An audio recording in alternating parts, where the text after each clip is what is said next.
چھوٹے موٹے گھریلو مسائل کا حل۔ ہونٹوں کی سیاہی دور کرنے کے لیے ٹماٹر اور کھیرے کا رس ہونٹوں پر لگائیں۔ کچھ دنوں میں خاطر خواہ نتائج حاصل ہو جائیں گے۔ چینٹیوں کا خاتمہ۔ گھر میں موجود چینٹیاں بہت زیادہ آتی ہوں تو ایک ٹب میں پانی کے ساتھ تھوڑا سا مٹی کا تیل ملا کر اس پانی سے گھر کا پونچھا لگائیں۔ اگر کارپیٹ بچھا ہوا ہو تو اس کے کنارے پر پونچھا لگائیں۔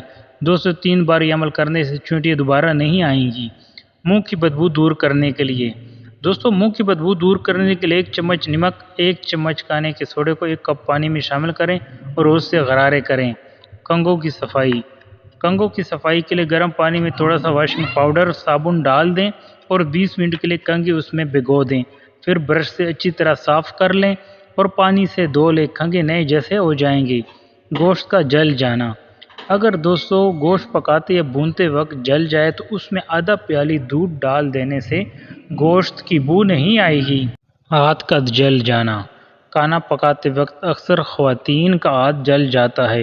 اس کے لیے شہد آدھی پیالی، ہلدی اور گھی 1 چمچ لے کر اسے مکس کر کے فریج میں رکھ دیں۔ جب بھی ضرورت پیش آئے تو اسے متاثرہ حصے پر لگائیں۔ نہ جلن ہوگی اور نہ ہی چھالے پڑیں گے۔ شہد کی مکھی کا کاٹنا۔ اگر کسی کو شہد کی مکھی کاٹ جائے تو فوراً کاٹنے کی جگہ پر نمک کا لیپ کر دیں۔ اس سے درد میں کمی ہوگی اور سوجن بھی نہیں ہوگی۔ چینٹیوں کو بھگانا۔ گھر میں اگر کسی جگہ پر چینٹیاں ہوں تو اس کو بھگانے کے لیے متعلقہ جگہ پر نمک چھڑک دیں، جس سے چینٹیاں کبھی بھی نہیں آئیں گی۔